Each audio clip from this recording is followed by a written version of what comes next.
은혜 받으실 말씀은 2부, 3부 중무동부에 읽었던 사도행전 2장 37절로 42절까지를 큰 음성으로 합독합니다. 시작.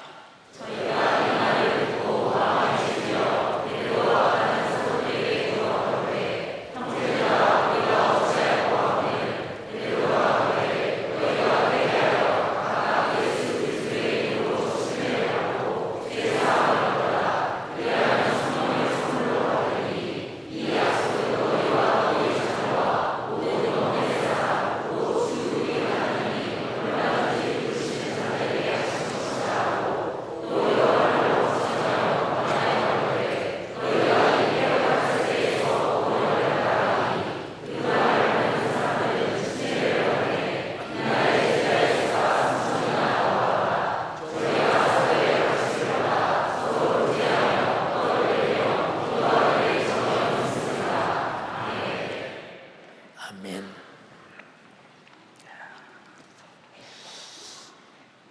우리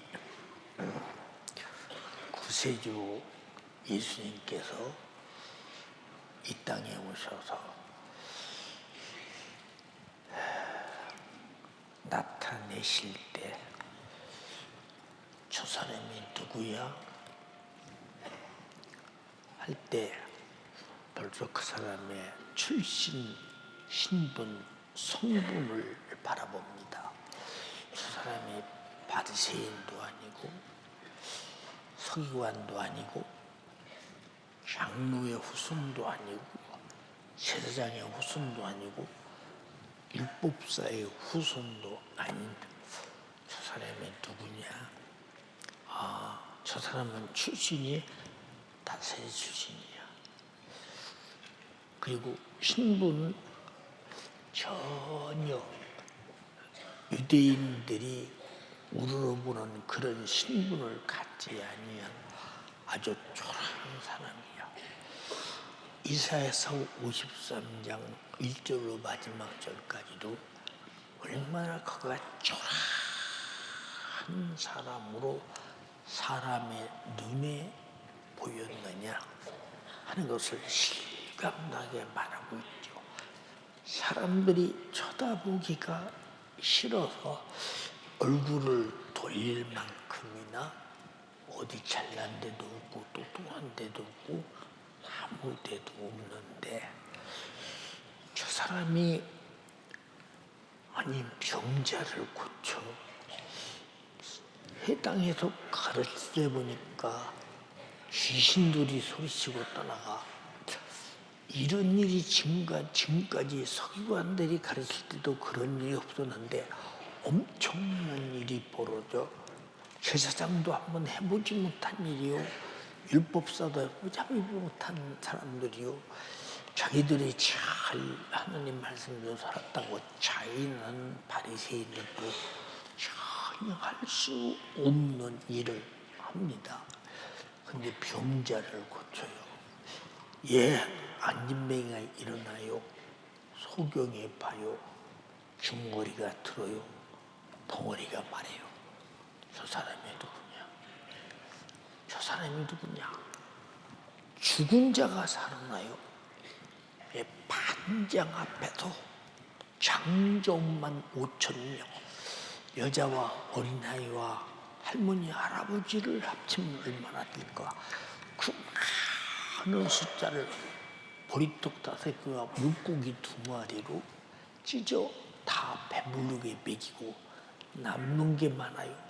도대체 저 사람의 신분이 누구냐? 저 사람은 입에서 말을 하면 그대로 된다. 저 사람이 아무리 봐도 노마에서 우리를 자유화시켜서 우리의 왕이 되고 세계를 지배하는 시오니즘의 영광의 왕이 될 것 같다. 제자들도 그래서 예수님을 억세게 따라다녔어요. 한 자리 그렇면 자기들이 굉장한 대단한 존재가 되어 보기 위해서요. 근데 가면 갈수록 그런 기색이 안 보여요. 근데 그런 일을 하는데 주로 갈릴리 지역이세요. 갈릴리 지역이다. 갈릴리라고 하는 곳은 유대인들이 보면은 뭐 애국 같은 지역, 다시 말해서 가장 천박한 지역. 근데 태어난 것도 아니 선한 것이 전혀 나올 가망성이 없는 나사렛에서 태어났다. 근데 그가 아버지라고 부르던 자가 목수였다. 그는 목수의 아들이다. 얼마나 헷갈리는 일이 많은지 모릅니다. 근데 성경에 이소리주의 신분에 어떤 신분으로 오실 것인가, 어디서 태어날 것인가, 어디서 사역할 것인가, 어떤 능력과 이적을 나타내며 살 것인가, 어떻게 고통과 고난을 당하며 죽을 것인가, 어떻게 부활하실 건가를 다 성경에 기록했는데도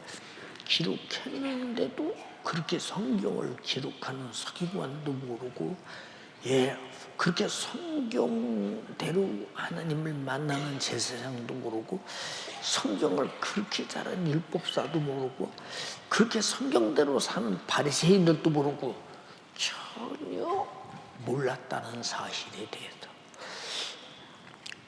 근데 그거 하는 말이 뭐라고 그러냐? 가장 유대인의 소위 말해서 상류층들, 하나님을 잘 섬긴다고는 사람들이 발칵할 수밖에 없는, 내가 그리스도다, 하나님의 아들이다, 이렇게 거침없이 말하는 겁니다. 아니 지가 어떻게 하나님의 아들이야? 나사렛 사람인데. 지가 어떻게 하나님의 아들이야? 목수의 아들인데. 지가 어떻게 하나님의 아들이야? 어느 집에서 자란 것을 알고 그 형제들과 부모를 알고 있는데 이게 뭔 소리야 도대체? 그들은 예수께서 성령으로 잉태되어 말씀이 육신이 되어 인류 구세주로 오신 것을 전혀 모르는 거예요. 전혀 모르는 거예요. 우리가 세상에서 가장 안타까운 것이 뭐냐? 전혀 구세주를 모르는 거야. 우리는 이 땅에 살면서 가장 알아야 할 것이 뭐냐? 나의 구세주를 알아야 된다. 구세주에 대해서 우리는 관심이 없어요. 별 관심이, 그냥 교회 와서 예배 드리면 드렸는가라고 생각을 해요. 오늘 참 이 뮤지컬을 가만히 보면서 느끼는 것이, 내가 어쩌면 오네시모와 똑같은 사람이다. 응? 나는 어쩌면 유다와 똑같은 사람이다. 어쩌면 나는 베드로와 똑같은 사람이다. 베드로는 예수님을 딱 한 자리에서 3번만 부인했다. 그런데 나는 몇 번이나 부인했을까? 이번 여러분이 학예성에서 다 들었잖아요. 나는 얼마나 주님을 모른다고 부인했다. 여러분들이 주님을 더 잘합니까? 유튜브를 더 잘합니까? 주님을 더 잘합니까? 인기인을 더 잘합니까?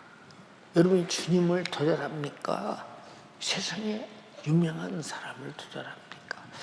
주님은 여러분 속에서 제껴진 사람이 많지 않냐 이 말이에요. 주님을 계속 나를 통해서 무시당하고 있고, 내가 주님을 부인하고 있으면서도 내가 주님을 부인하는 것을 모른다.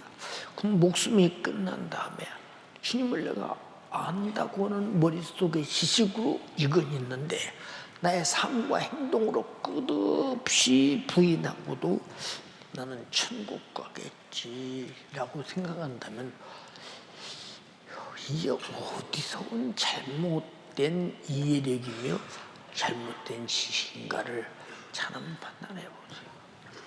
예. 오늘 제가 사부 예배 설교 못한다고 했어요.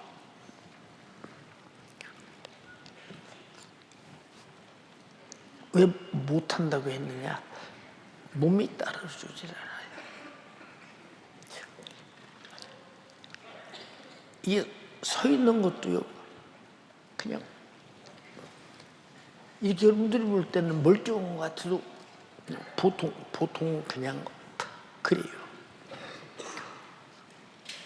근데 왜 나와 서 있느냐? 내가 오늘이 마지막이라면 이 사부예배 설교를 안 하고 주님 만날 때 얼마나 주님이 나를 통해 섭섭해 하시겠는가. 얼마나 섭섭해 하시겠는가. 나는 너를 위해 죽었는데 너는 나를 대언하기 위해 증인되기 위해서 설교하는 일에 네가 그럴 수 있느냐. 그렇게 하실까 봐 그냥 마음이 그래요. 왜 그러느냐. 항상 주님 눈치 보고 사니까. 우리 주님 심정은 어떨까 하는 그 마음을 보고 사니까.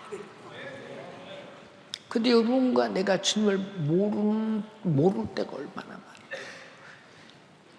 난 주님 몰라요. 모를 때가 얼마나 많으냐. 그가 찔릴 때 도망가요. 내 허물을 가지고 찔리는데, 내 허물을 해결하려고 찔리는데, 그가 상할 때 몰라요. 왜 그러느냐? 도망가요. 내 죄악을 담당하기 위해서 상하시는데, 그가 징계받을 때 우리는 그를 모르는데요. 그가 내가 하나님 앞에 가서 받을 저주와 징계와 형벌을 담당하시고 받으시는 내 것을 담당하는데 나는 모른대요. 여러분, 왜 주님이 이렇게 당하시나? 그가 모진 매를 가야바에 안뜰에서 맞을 때 바깥들에 있는 수제자 제자 베드로는 난 그분을 모른대요. 주주하고 맹세하느니 모른대요. 이게 뭐냐? 참 추한 내 인생의 육신의 생각이요. 그래서 신앙생활이나 우리의 믿음은 육신을 초월하지 않고는 할 수 없다는 사실을 아니에요. 근데 이것 때문에 안 되는 거예요. 그가 죽어서 무덤에 묻힐 때 제자들은 어디 갔을까? 예. 니고데모라는 사람과 아리마다 요셉이라는 사람이 무덤에 묻어요. 요셉은 자기 무덤을 내줬어요. 예. 그가 무덤에 묻을 때에 이름 없는 여인들은 무덤에까지 가서 주님의 그 시신에 썩지 않기 위해서 기름을 발라주려고 해요. 왜 그러냐? 부활한다고 하셨으니까 여인들은 부활을 믿어요. 근데 어찌 제자들은 사내로 태어나서 그가 하신 말씀을 그렇게 안 믿을까? 안 믿는데 믿는다고 주장한다고 믿음이 드느냐? 나와 여러분들이 지금도 예수를 부인하며 하루 종일 사는 사람 좀 많아요. 예수를 부인하는 것이 그가 우리에게 요구하는 것을 거절하는 거죠. 그 요구가 뭡니까? 내 영혼이 복되라는 거예요. 내 영혼이 망해서는 안 된다. 내 영혼이 지옥 가서는 안 된다는 거예요. 이런 피 흘린 사랑의 목소리를 거절할 때 그 사람에게 무슨 내일이 있겠는가? 한번 잘 생각해 보세요. 여기 뮤지컬에 중학교 2학년 학생이 있어요. 예, 선하율이라고요. 저게 춤을 막 언니들과 함께 추는데 얼마나 힘들었겠어요. 새벽까지 춤을 추는데 그래도 열심히 합니다. 열심히. 예. 자기가 하던 합기도라는 운동도 내쳐버리고서 가만히 하다 보니까 내가 이것 하는 것이 그것보다 낫다. 왜 여기서 메시지가 주어지고 언니 오빠 삼촌들이 막 눈물을 흘려가 뭐 연기하는 걸 가만히 보니까 야 내가 이렇게 살아서는 안 돼, 이렇게 살아서는 안 되겠다. 메시지가 온다 이 말이야. 깨달음이 온다. 밤늦게 집에 가서 식구들을 깨우고 난리를 내고 열심히 중학교 2학년짜리가 생각해 보세요. 그 춤을 2학년짜리 같아요, 내가요. 그렇게 다 똑같이 다 청년들처럼 보이잖아요. 그 열심히 할 수 있는 것이 뭐냐? 그 속에 왜 해야 되는가의 열정이 왜 해야 되는 이유를 알기 때문이에요. 우리가 신앙생활을 왜 잘해야 되느냐? 이유를 알아야 하는데 아직도 이유를 모른다면 예수님이 나를 위해서 죽어야 하는 이유도 모르고 내가 그를 믿어야 하는 이유도 모르는 거예요. 여기 성경에 얼마든지 부르는 사람들이다. 우리는 만약에 누군가 선별해서 부른다면 나 같은 사람은 충청도 부여 땅에서 흙이나 파먹고 살 사람인데 하나님이 나를 어떻게 불러서 쓰시겠어요? 선별한다면 난 선별할 때 벌써 난 제의된 사람이에요. 그러니까 나 같은 사람도 불러서 이렇게 나이가 고령이 되기까지 하나님이 사용하신다. 얼마든지 부른다. 우리는 부르실 때 그의 목소리를 들어야 하는데 지금 여러분이 얼마나 듣고 있는가를 잘 한번 생각해 보세요. 내가 얼마나 듣고 여기 들어서 왔는데 나는 그냥 부모가 믿으니까 따라서 온 사람이 있는 거야. 아니면 그냥 원래 모태신앙이니까 그냥 할 수 없이 다니는 것인가. 나는 기독교라는 종교를 가졌기 때문에 오는 것인가. 잘 판단해 보세요. 제자들은 예수님을 몰랐어요. 이게 마가복음 10장에 그랬죠. 예수님 예루살렘에 올라가서 영광 중에 계실 때 노마라고는 초강대국을 전복시키고 이스라엘의 국권이 회복되고 당신이 세계를 지배하는 왕이 될 때 내 형제 하나는 우편에 하나는 좌편에 앉게 해주기를 원하나이다 그랬어요. 세상 사람은 북이 영화가 그 사람들의 기준 아니에요. 제자들도 그렇게 말했어요. 아니 주례 파악 좀 하지. 무슨 갈릴리 사람이 그런 신분과 그런 대단한 존재가 될 수 있다고 착각하느냐 그 말이에요. 오해하느냐 그 말이에요. 예수님께서 뭐라고 하느냐? 너 내 말 잘 들어. 네가 내가 마시는 쓴 잔을 마실 수 있으며 내가 받는 침례를 받을 수 있느냐? 내가 너 위해서 죽어도 다시 부활해야 되는데 너도 나와 함께 죽고 나와 함께 살 수 있느냐 그 말이에요. 그러니까 뭐라고 하냐면 그러하오이다. 무슨 말인가를 몰라. 그 다음에 주님이 뭐라고 하냐? 야, 세상 사람들은 권력 있는 사람이 없는 사람을 지배하고 돈 있는 사람이 돈 없는 사람을 지배하고 지식 있는 사람이 지식 없는 사람을 지배한다. 그러나 하나님의 나라는 모든 사람을 섬기는 교훈이 되어야 으뜸이 된다. 인자인 내가 온 것은 너희들이 생각하는 그런 왕 되려고 온 게 아니야. 내 온 것은 내가 너희를 섬기러 왔는데 어떻게 섬기느냐? 내 목숨을 대속물로 주어서 십자가에 매달려 죽기까지 너를 섬겨서 네 죄를 짊어지고 너를 살리러 왔다. 내가 온 목적이 그것인데 네가 이럴 수 있겠냐? 무슨 말인가 못 알아들어. 못 알아들어. 우리 잘 들어요. 제일 안타까운 사람이 누구냐? 주께서 자기 입으로 하신 말씀과 자기 생애에 가진 모든 삶과 그의 목소리와 그의 이름과 그가 우리에게 약속하신 모든 역사를 우리에게 말씀하셨는데도 나는 거기에 대해서 알려고 하지도 않고 가지려고 하지도 않고 그것으로 살려고 하지도 않고 그렇게 해보려고도 않고 무조건 주님을 박대한다 이 말이에요. 그래놓고 나는 주님을 학대한 적이 없다. 누가 이 사람의 말에 대해서 절대 주님이 이해하시겠는가 생각 한번 해봐라 그 말이에요. 지금 주님이 하라는 것 하고 하는 여기 있어요. 거의 난 모르는데 지금 그거는 세상에서 하기 어려운데 힘든데 왜?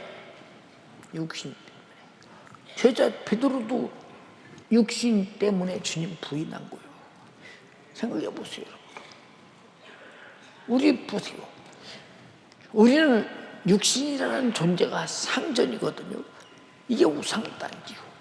그래서 육신이 이해가 안 되고 유익이 안 되는 일을 기억 안 하려고 들어요. 우리는요, 실상인 내 영혼이 이해되고 내 영혼이 사는 주님의 목소리를 기억해야 되는데 기억하려고 들지 않아요. 예수님이 뭐라고 그랬어요? 내가 왜 온 줄 아느냐? 나는 너희들처럼 섬김받으려고 온 게 아니야. 너희를 섬기려고 왔어. 내 목숨을 대속물로 주러 왔다. 목사님 강대상 앞에 이렇게 써놨어요. 사랑하는 연세가족들은 절대 지옥 가지 말고 성경대로 믿고 살아서 저는 천국에서 만나기를 예수 이름으로 축복합니다. 그리고 여기 뭐라고 썼냐? 인자에 온 것은 섬김을 받으려 함이라 소리로 섬기려 하고 자기 목숨을 많은 사람의 대속물로 주려 합니다. 담임 목사인 나도 이렇게 살아보려고 이렇게 써놓고도 강대 땅에서 이렇게 바라봐. 오늘 설교는 내가 이렇게 해야 되겠다. 다짐할 때가 많아. 왜 이런 말을 하느냐? 우린 이 땅에서 우리 주님이 말만 주님이라고 말하지 우린 주님이라는 존재가 무엇인지 내 안에 전혀 존재가 없어. 주님의 존재라는 건 절대성을 가진 우리에게 지배자라 이 말이야. 아까 말했죠? 오네시모가 주인의 재물을 훔쳤어요. 성경대로 말하면 그 로마 감옥에 갇혔습니다. 그때 바울도 감옥에 같이 오네시모를 만났어요. 가서 열심히 전도해서 오네시모를 이제 구원했습니다. 그리고 오네시모의 주인의 묵음성 그 주인이 빌레몬인데 빌레몬이 사도 바울의 설교를 듣고 구원받고 회개하고 제사함 받고 자기 재물을 주를 위해 쓰기 시작하는 그런 사람이에요. 그러니까 사도 바울을 절대 존경하고 사도 바울의 말에 절대 복종하고 사도 바울이 말씀하실 때 사도니까 주님이 하시는 말씀처럼 듣는다 이 말이에요. 여러분은 얼마나 주의 종이 하나님 말씀을 받을 때 주님 말씀처럼 듣느냐? 앉아서 듣는 것 같지만 나가서 행하는 거 보면 전혀 아니라고 말할 때 얼마나 주님이 철저하게 나에게 박대받고 있고 학대받고 있고 무시를 당하고 있는가를 잘 한번 생각해 보세요. 심히 안타깝지요. 근데 잘 보세요 여러분. 주님이 진짜 십자가에 달려 피 흘려 죽으실 때 산에 남자들은 제자들이 다 도망가고 제자 중에 사도 요한 하나가 남아서 십자가 밑에서 눈물을 흘리며 여인들과 함께 바라보고 있어요. 주님이 죽으심에 진짜 증인은 사도 요한밖에 없어요. 현장에서 그래요. 나머지는 다 도망가서 성령이 임한 다음에 드디어 그 주님을 알게 됐다 이 말. 자, 주님이 죽으시고 부활하셨어요. 11번을 제자들에게 나타났어요. 11번. 11번 나타나서 제자들에게 다 일러줘요. 지금 여러분 잘 보세요. 오늘 아까 읽었던 그 사도행전의 말씀이 마태복음에 보면 그렇게 기록되어 있죠. 너희는 가서 모든 족속으로 제자를 삼아 아버지와 아들과 성령의 이름으로 침례를 주고 내가 분부한 모든 것을 가르쳐 지키게 하라. 볼지어다 내가 세상 끝날까지 너희와 함께 있으리라 하시니라. 이 주님의 지상명령이요. 지상명령. 근데 여러분 잘 들어보세요. 주님이 죽으시고 제자들을 찾아가서 일일이 설득시켜서 그래서 다시 부활하신다는 주님 말씀을 듣고 부활의 주님을 만나면서 그들이 주님을 쫓고 마지막 승천하실 때 감람산에서 500여 명이 예수님이 승천하는 모습을 봤어요. 신기하지 않겠어요? 사람이 그냥 부활한 몸으로 그대로 변화되어 올라가는 모습을 바라볼 때 얼마나 충격적이었으며 내가 부활하신 예수를 봤다. 그 예수의 목소리를 들었다. 그의 지시를 받았다. 그가 승천하기 전에 이런 말씀을 하셨다 라고 할 때 사도들의 권위가 어마어마하지 않겠냐 이 말이죠. 그때 그렇지 않겠습니까? 그러니까 그들이 주님 말씀하시오. 너희들이 성령이 임하기 전에 예루살렘을 떠나지 마라. 성령이 임하시면 권능을 받고 예루살렘과 온 유대와 사마리아와 땅 끝까지 이르러 내 증인 되라.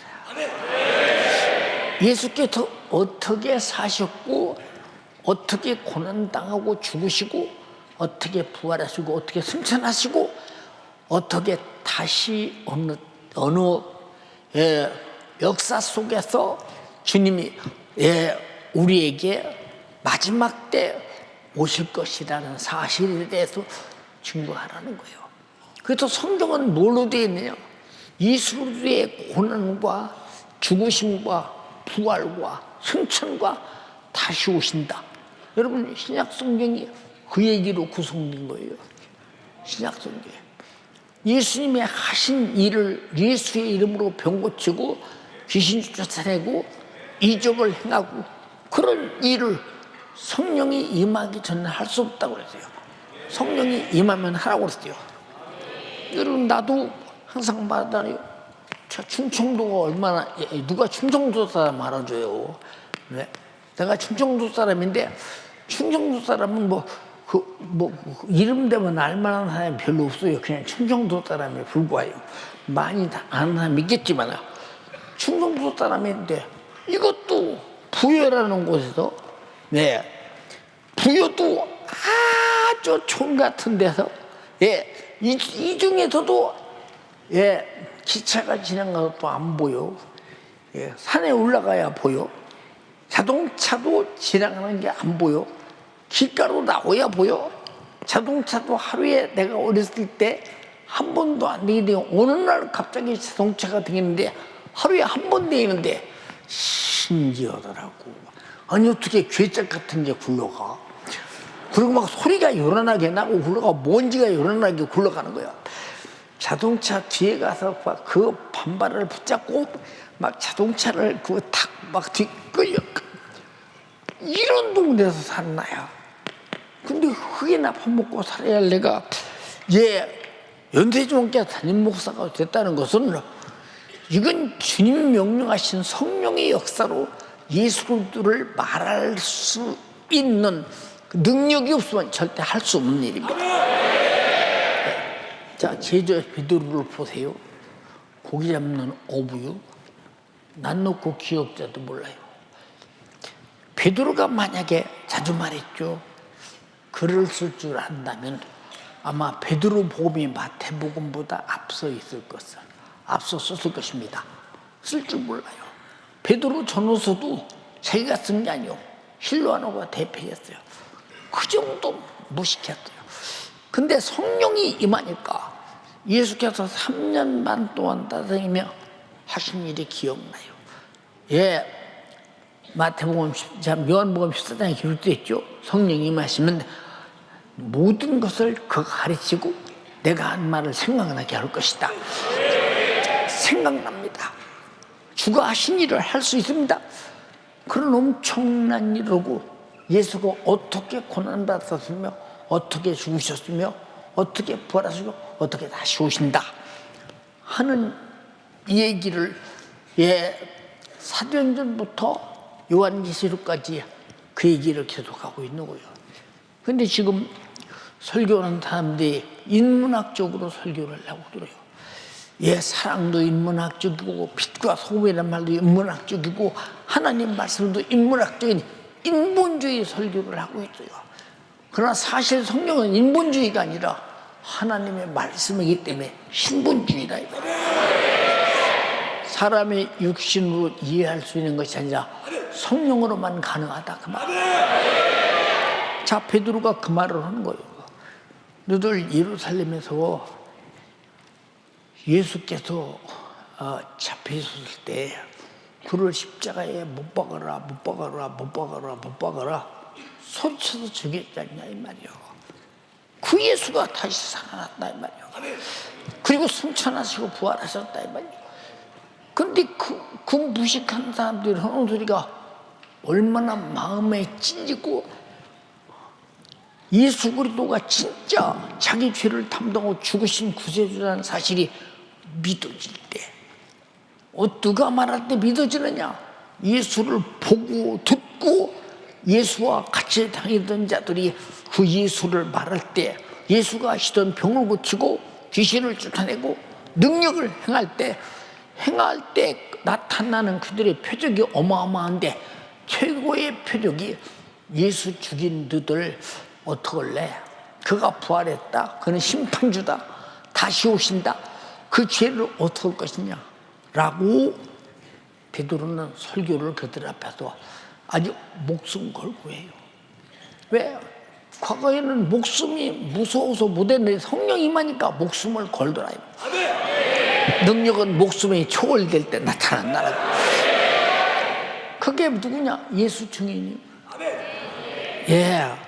이 베드로가 다른 사도에게 물어가로되 베드로와 다른 사도에게 물어 베드로의 말을 듣고 마음이 끌려서 예수 죽인 그들을 향해서 말할 때 그때 형제들아 우리가 어찌할꼬 하거늘 아니 보세요 여러분 예수 죽였더니 나도 죽을 죄를 범했는데 내가 어찌 살겠느냐고 솔직하게 고백하는 거예요.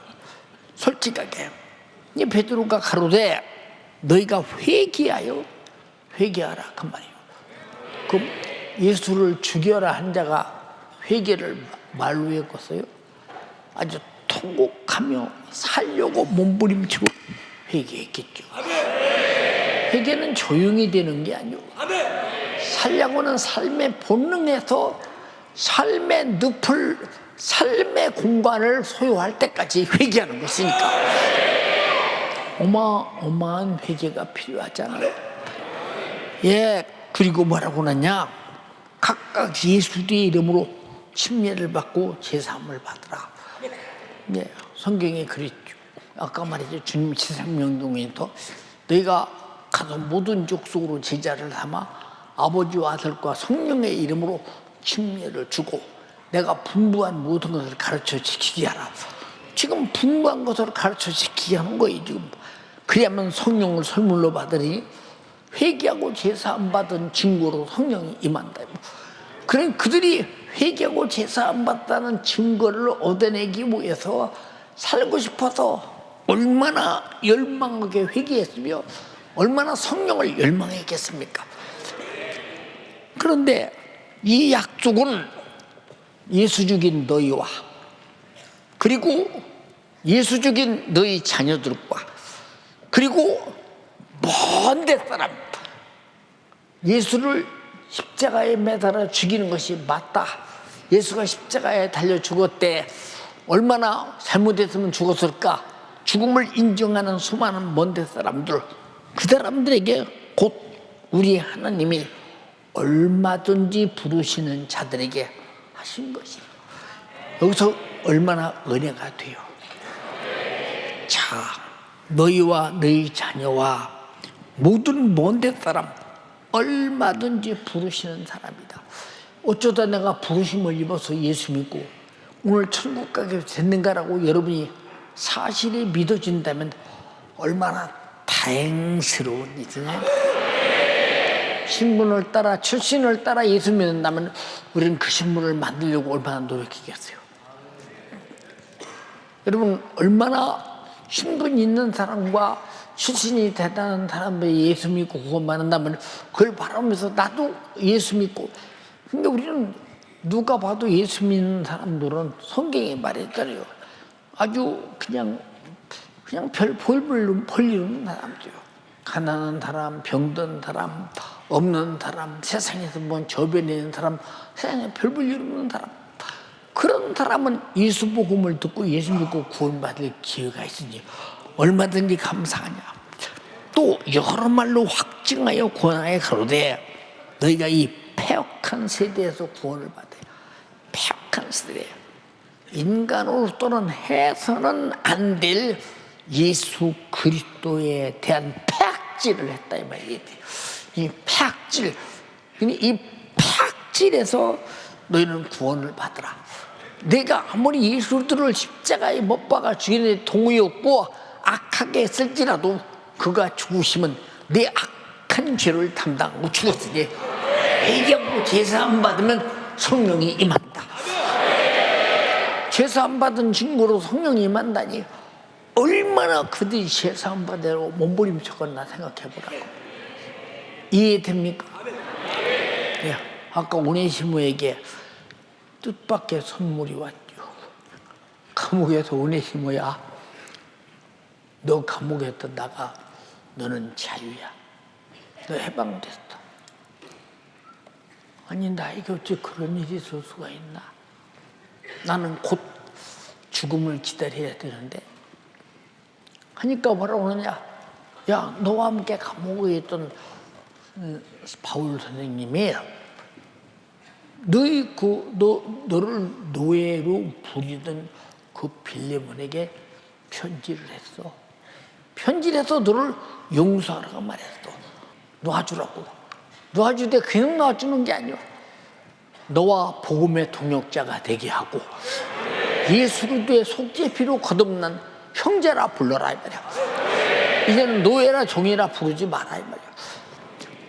근데 오네시모도 예수 그리스도의 속죄 피로 구원받은 사람이 그걸 지키지 않으면 안 될 상황 속에 처해 있고 그러고 싶은 마음이 가득하다.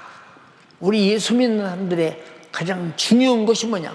내가 예수로 용서받았으니 나도 용서하는 것인데 그걸 보더만 아직도 그 사람은 용서받은 것이 무엇인가 모르는 사람이에요. 딱 그잖아요. 안타까운 사람이지 않냐 이 말이에요. 응? 자, 보세요 여러분.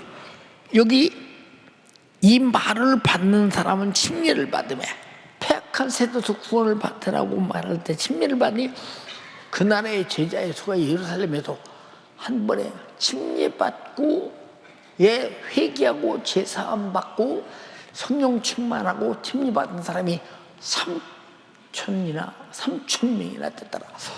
이건 장정과 여자와 노인과 애들은 뺀 거요. 그것까지 다 치우면 얼마나 많은 숫자가 그날 하루에 구원받는가 보세요. 주님의 목소리에는 성령의 소리는 이런 권능이 있고 능력이 있다 이 말이에요. 아무리 들어드리는 강팍해서 우리가 교만하고 우만불순해서 잘 우리는 모른다. 그럼 대책이 없는 거예요. 응? 내 영혼이 살 길이 없는 거예요. 대책이 없는 거예요. 자, 저희가 사도의 가르침을 서로 교제하며 떡을 떼며 전혀 기도에 힘쓰더라. 여러분 기도에 힘써요? 여러분 기도에 힘써? 아이고, 또 목사님 위해서 또 금식하라고요? 나는 못해요. 난 배고파서 못해요. 난 힘들어서 못해요. 예.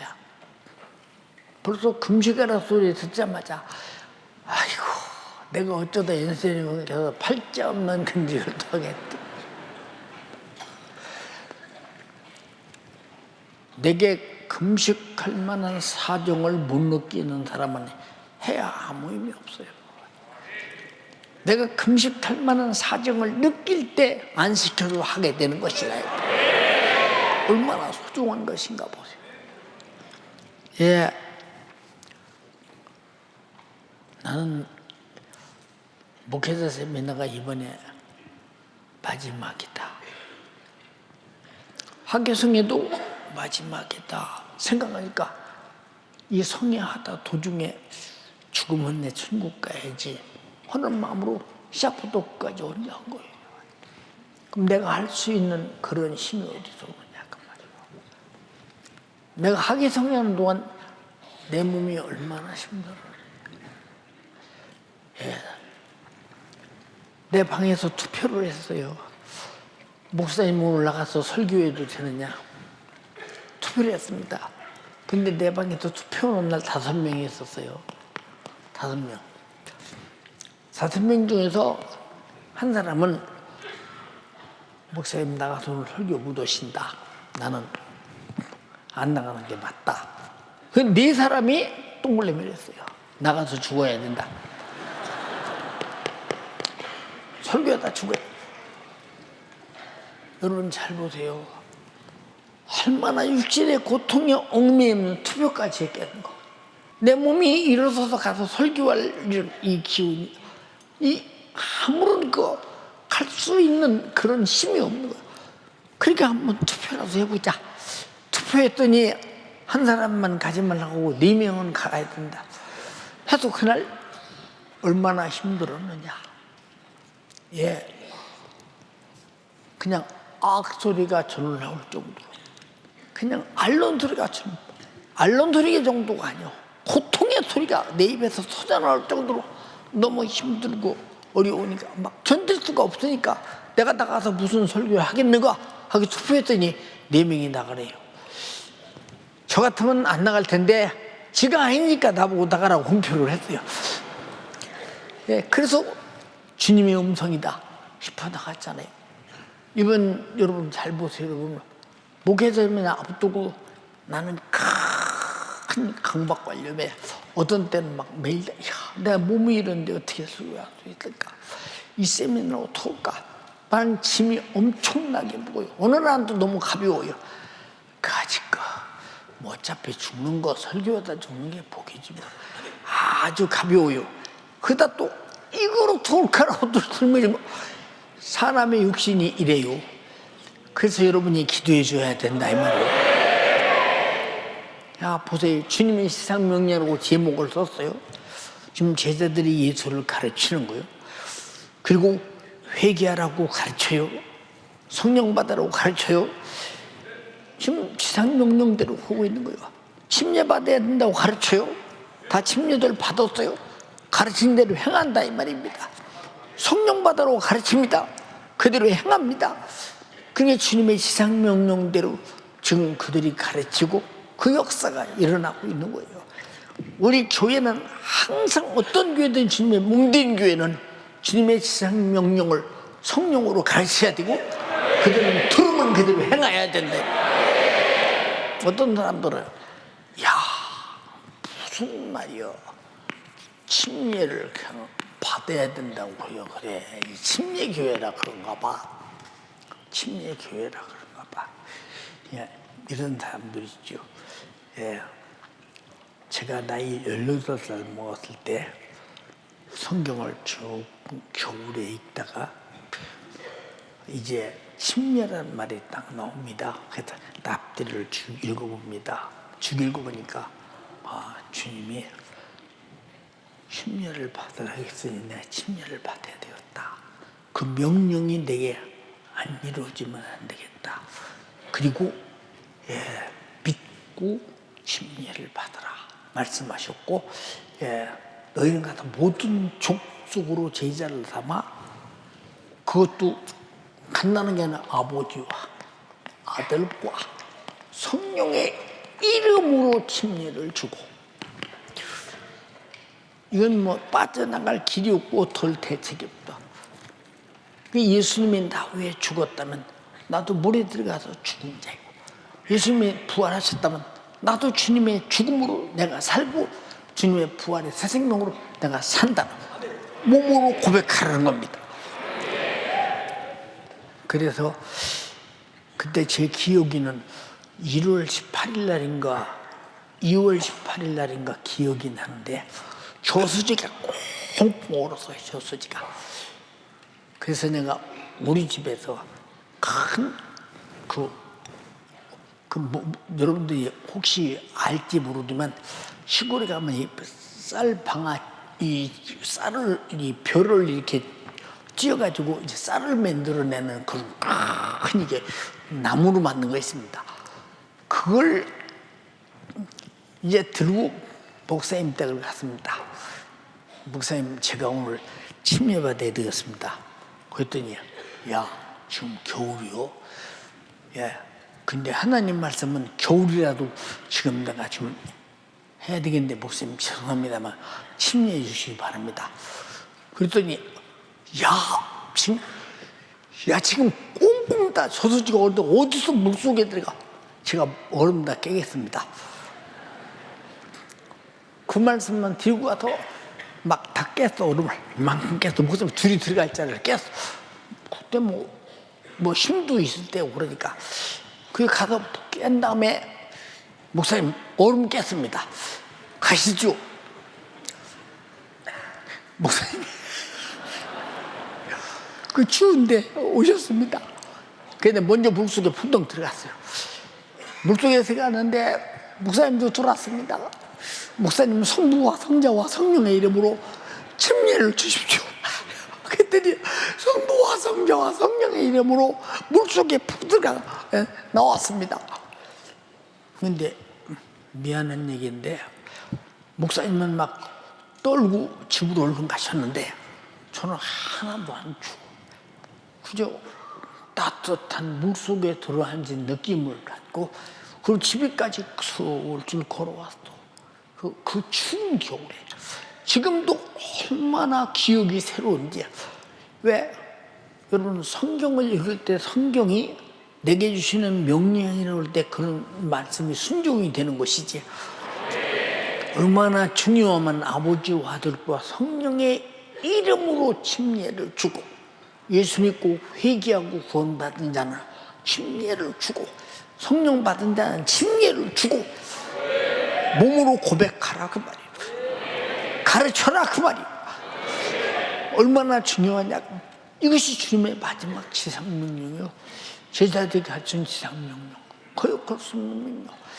우리가 성령 받으라는 거 그냥 우리는 회개하고 각각 성령 받아라. 회개하고 성령에 충만하라. 이런 얘기들을 성경에 있나 보다 싶은데 우리는 회개할 때 성령이 충만할 때까지 회개해야 된다.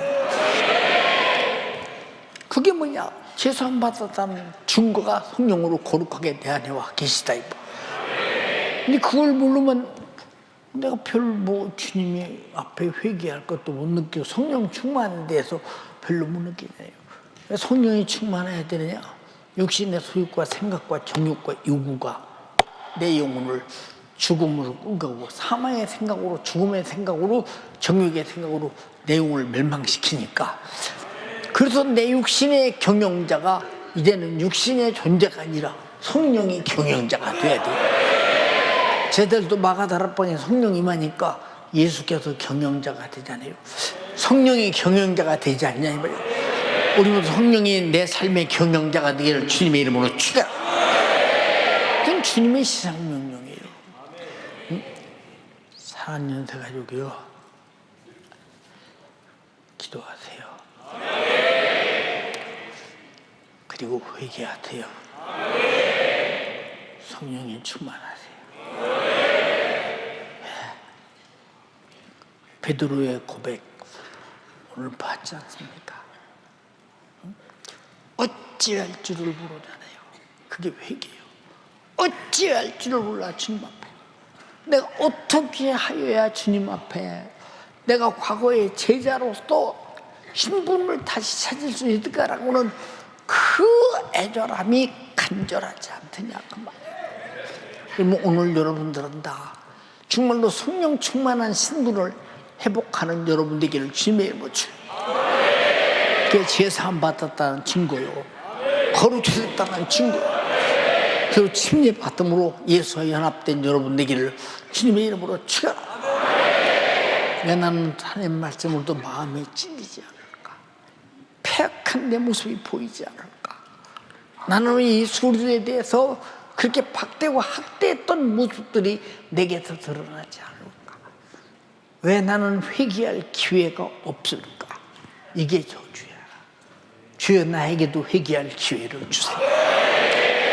두 손을 들고 합심해서 기도할 때 정말 진실하게 내가 주님 앞에 패역질 않고, 주님 십자가에 못 박으라 소리쳐서 못 박습니까? 내가 죄 아래 있으면 그를 십자가에 못 박는 자와 똑같은 자임을 알아야 한다는 거. 회개하라 그 말입니다. 성령이 충만하라. 천국은 가야 된다 이 말이요, 지옥은 안 된다 이 말입니다. 주여 삼창하고 회개합니다. 주여, 주여, 주여. 주님, 나를 패역한 세대 가운데서 구원해 주시기 위하여 2000년 전 이 땅에 육신이 입고 오셔서 우리 때문에 잔인하게 찔리고 상하시고 징계받으시고 채찍에 맞으시고 저주의 나무 십자가에서 물과 피를 다 쏟기까지 나를 사랑해 주시고 구원해 주신 그 은혜, 내가 그 은혜로 말미암아 죄사함 받고 구원받게 하여 주신 은혜 너무나 고맙고 감사합니다. 벌써 열흘 전에 긴들산 수양관에서 내가 베드로와 같이 얼마나 예수를 내 삶 가운데 부인하며 저주하며 예수를 모른다고 외면하며 살았던 나, 이제 더 이상 그렇게 살지 않겠다고 고백하고 다짐했지만 여지없이 내 삶은 또다시 과거로 육신의 적용을 쫓아 세상과 못하며 악한 원수 마귀에게 종노릇하며 살았던 지난날, 주여 나를 불쌍히 여겨주세요. 주여 나를 불쌍히 여겨주세요. 내가 이 패역한 세대 가운데 은혜를 받았는데도 그 은혜 앞에 내가 압도당하지 못하고 다시 과거로 돌이켜 죄악된 삶을 사는 내 자신, 주여 이 패역한 세대 아무리 듣기는 들어도 깨닫지 못하고 보기는 보아도 알지 못하고 은혜 받아도 다시 과거로 돌아가는 이 패역한 세대 가운데 우리 주님은 다시 우리를 불러주시고 회개하여 돌이키라고 말씀하여 주시니, 주님, 주님의 사랑이 어찌 그 진실한지, 베드로처럼 예수를 3번이나 부인했어도 우리 주님 다시 돌아와 나를 맡겨주길 원하시는 우리 주님, 주여 내가 베드로였습니다. 내가 유다와 같은 자였습니다. 내가 오네시모와 같은 자였습니다. 주여 나를 불쌍히 여겨주시고 이번 기회에 회개하여 돌이켜 주님과 뜻을 같이 하게 도와주시옵소서.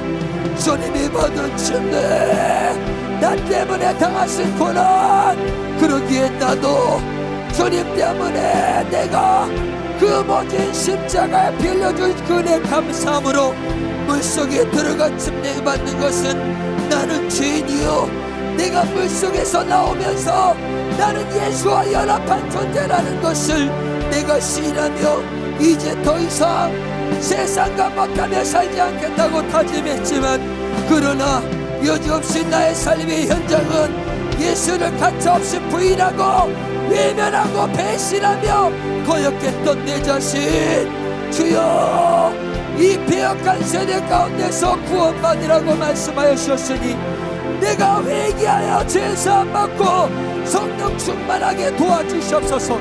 성령 충만하지 않으면 주님이 우리에게 하신 약속 내가 이룰 수 없어요. 내가 너희와 너희 자녀 모든 먼데 있는 얼마든지 우리 주님이 부르신 자들에게 속하여 주님의 약속을 내 삶 가운데 이루어 나도 구원받고 이 구원의 은혜를 수많은 사람들에게 증거할 수 있으니, 주여 나를 변화시켜 주시옵소서. 성령이여,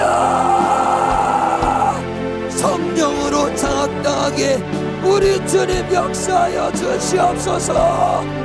누구든지 사람 앞에서 나를 시인하면 바로 나도 하늘에 계신 내 아버지 앞에서 저를 시인할 것이요, 누구든지 사람 앞에서 나를 부인하면 나도 하늘에 계신 내 아버지 앞에서 저를 부인하리라 약속해 주셨으니, 주여 내 삶 가운데 주님을 부인하며 살았던 지난 날, 주여 이제 더 이상 과거로 돌이키지 않게 도와주시고, 베드로가 주님 만난 후에 이제 내가 마지막 십자가 달려 거꾸로 매달려 죽을지언정 절대 주님을 부인하지 않겠다고 고백했던 것, 바로 베드로에게 하나님께서 약속하신 바로 마가다라 방에 성령이 임하자 예루살렘과 온 유대와 사마리아와 땅까지 이르러 예수의 증인의 삶을 살았듯, 주여 우리도 예수를 만났기에,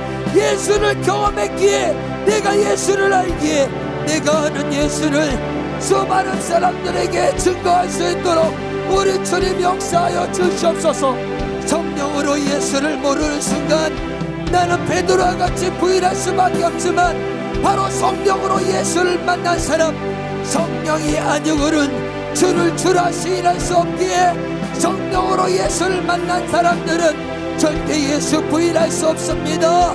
주님의 사랑 외면할 수 없어요. 주님이 우리에게 무엇을 요구하든지 절대 아니오라 할 수 없고, 마지막 죽는 현장까지 오직 주님이 날 위해 죽어주셨으니 나도 주를 위해 죽고, 주님이 나 때문에 나에게 생명 주셨으니 나도 그 생명으로 살겠다고 다짐하는 것, 바로 내가 성령으로 내 주님을 만났기 때문에 그렇사오니, 주여 내가 성령으로 주님이 나에게 약속하신 지상 명령, 너희는 가서 모든 족속으로 제자를 삼아 아버지와 아들과 성령의 이름으로 침례를 주고 내가 너에게 분부한 모든 것을 가르쳐 지키게 하라. 볼지어다 내가 세상 끝날까지 너희와 함께 있으리 약속해 주셨으니, 우리 주님은 하나님의 약속을 옮겨지고 주님의 말씀에 순종하는 자들과 영원히 함께 있겠다고 분명히 말씀해 주셨으니, 주여 내가 주님과 함께 있길 원합니다. 주님의 은혜 앞에 속죄 안 받은 사람들이 주님과 함께 영원한 천국에서 영생 복락을 누리니, 주여 내가 주님의 은혜 안에 살게 도와주시옵소서. 주님의 명령을 이루며 살게 도와주시옵소서. 주님의 약속대로 살게 도와주시옵소서. 성령이 임할 때 분명히 권능이 임한다고 했으니, 내 안에 주 성령께서 장악하실 때 이제 주체할 수 없는 주님의 사랑, 내가 만난 주님, 나 때문에 고난당하시고 죽으시고 나에게 천국과 영생을 허락하신 우리 주님, 나도 주님을 위해 죽고 주를 위해 살되 주님이 우리에게 명령하신 이 기억복된 은혜의 복음 증거에 우리 모든 연세가족들이 내가 그 주인공 강사자가 될 수 있도록 우리 주님 역사하여 주세요. 우리 주님을 성령으로 만나야 됩니다. 성령으로 경험해야 돼요. 성령으로 알지 않고는 우리 주님을 온전히 할 수 없으니, 주여 이제 내 삶을 성령께서 경영하여 주세요. 내 육신의 경영자는 반드시 망할 수밖에 없지만 성령이 나를 경영하는 순간 나는 반드시 성공할 수밖에 없으니, 주여 나의 인생, 나의 하나밖에 없는 인생, 성령으로 내 삶을 경영하여 주시옵소서. 주님 오늘도 진액을 쏟아가며 마지막 이언처럼 설교하실 주의 사자, 주님 목회자 세미를 앞두고 주여 마음이 무거운 주의 사자, 우리 사랑하는 연세가족들이 금식하며 기도하고 있습니다. 한 사람도 구경권 방해하지 않게 도와주시고, 주여 우리 모든 연세가족들이 동참하여 주의 사자에게 맡겨진 사역이 아니요 우리 연세 중앙교회에 맡겨진 사역이니, 이 사역 감당할 수 있도록 주의 사자 기록 회복시켜달라고 각 기도처 지성전에서도 두 손 높이 드시고 다시 한번 주여 삼창하고 기도하겠습니다. 주여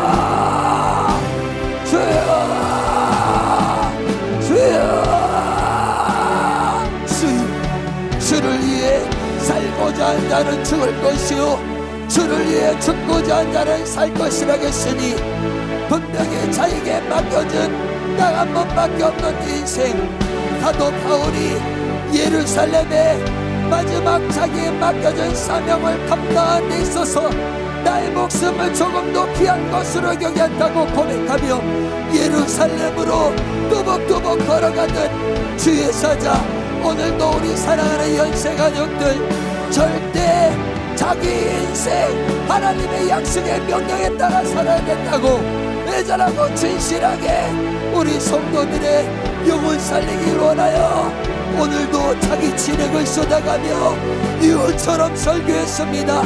어쩌면 이번 목회자 세미나가 마지막이 될지 모르기에 이번에도 주님이 쏟아달라고 기도하고 있으니 우리 사랑하는 연세가족들이 마음을 아파요. 이번 지구촌 목회자 집중 기도 성회를 위해서 금식하며 특별기도에 동참하며 하나님이 우리 교회를 향한 영혼근영의 사명, 전세계 열방의 복음 증거의 사명, 이 사명 온전히 감당할 수 있도록 주의 사자에게 기력을 더하여 주세요. 재력을 더하여 주세요. 주님의 심령 더하여 주세요. 나는 죽었고 너희는 살아있는 나는 그 예수의 정신, 오늘도 우리가 그 정신 보았습니다. 그 정신으로 주여 목회자 속에 전국 전세계에서 몰려드는 수많은 목회자들, 주님 수많은 목회자들을 변화시키는 사명 감당할 기력 주세요. 재력 주세요. 주여 육체를 강건하게 우리 주님 회복시켜 주시옵소서. 회복시켜 주세요. 생명 되신 주님 은혜와 사랑을 감사합니다. 수많은 사람들이 세상의 육신의 정욕과 또 육신의 한계에 빠져 자신의 영혼 사정도 모르는 우리에게 하나님 말씀을 통해서 예수를 듣고 예수를 보고 예수를 만나게 하심을 감사합니다. 또 수많은 사람이 예수에 대해 들었지만 예수에 무지한 사람, 오해한 사람, 배반한 사람, 십자가를 모르는 사람, 하지만 우리를 불러주셔서 성령의 목소리로 우리가 죄를 찾게 하여 주시고 나의 죄를 해결하여 이 땅에 오신 예수 그리스도를 만나 회개하여 죄사함 받게 하심을 감사합니다. 우리가 만난 예수, 십자가에서 나의 죄를 담당하신 예수, 아버지의 뜻대로 우리의 모든 죄를 담당하시고 저주받으시고 고난 가운데 내 죄를 해결하신 예수, 그 예수를 통해 내가 죄사함 받았음을 망각하지 않게 하여 주시고 그렇게 내가 죄사함 받기 위해 나의 회개를 이끌어내기 위하여 주님께서 나의 죄를 해결할 진정한 조건을 만족시키기 위하여 이 땅에 오신 예수, 십자가에 고난당하신 예수를 내가 오해하지 않도록 일하여 주시옵소서. 그렇게 내가 오해하지 않고 그 예수 그리스도의 복음 앞에 나의 죄를 내놓고 해결받는 죄사함의 약속을 주심을 감사합니다.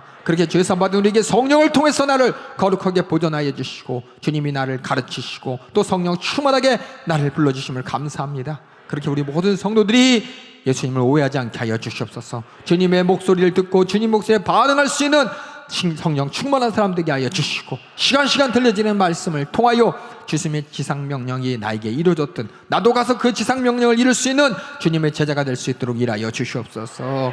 그렇게 나는 패역한 자였습니다. 죄인인도 모른 채 십자가를 오해했던 나의 모습, 그렇게 들어도 깨달아도 이 세상은 자꾸만 십자가를 잊어버리게, 자꾸만 이 세상의 패역한 물질 문명과 언어와 환경과 생각에 나를 사로잡아 갑니다. 악한 마귀에게 음부의 권세자란 어떻게든 예수를 잊어버리게 만듭니다. 예수를 배신하게 만듭니다. 예수를 오해하게 만듭니다. 그렇게 신앙생활했어도 결국 제 소유에 빠져서 내 영의 사정에 대해서 무관심하게 만들고 회개하는 목소리를 듣지 못하게, 기도할 사정을 알지 못하게 만듭니다. 이런 저주받은 사단 마귀에게 이기신, 또 그 이기신 이름을 우리에게 주신 주님의 약속대로 이 시간 일하여 주시옵소서. 우리에게 주신 나사렛 예수님의 이름으로 명하노니 주님의 회개의 목소리, 나를 부르시는 사랑의 목소리 듣지 못하도록 나의 눈을 가리고 귀를 가리고 또 주님이 주셨던 큰 은혜와 사랑을 망각하게 만들어서 주님의 목소리를 생명의 목소리가 아닌 인본주의 목소리, 정욕의 목소리로 오해하게 만드는 이 저주받은 사단 마귀야, 이 귀신의 역사야, 질병과 저주와 수많은 미혹과 세상의 물질 문명아, 우리에게 주신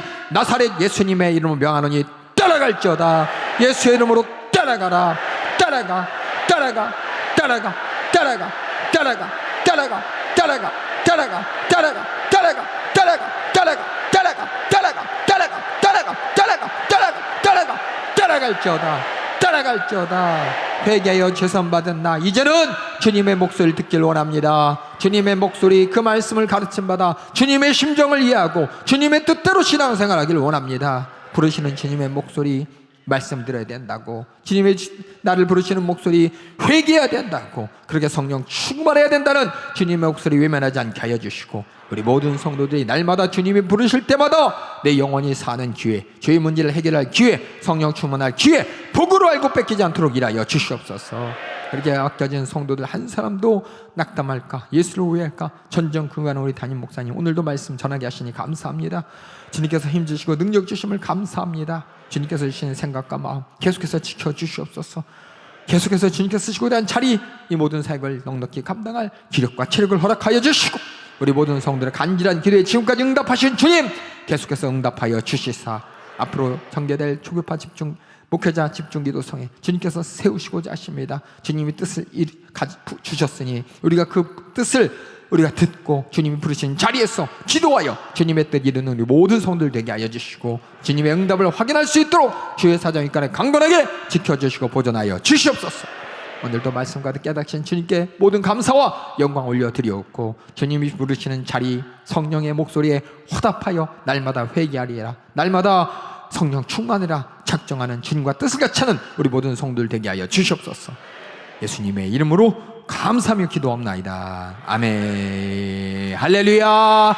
우리 모든 성도들이 패역한 생각과 죄인의 길에서 떠나서 날마다 주님의 목소리에 화답하는 성령 충만한 여러분 되길 주님의 이름으로 축원합니다. 주님의 지상명령이 나에게 이루어지는 기도하여 성령 충만한 여러분 되길 주님의 이름으로 축원합니다. 축원합니다. 축원합니다. 예.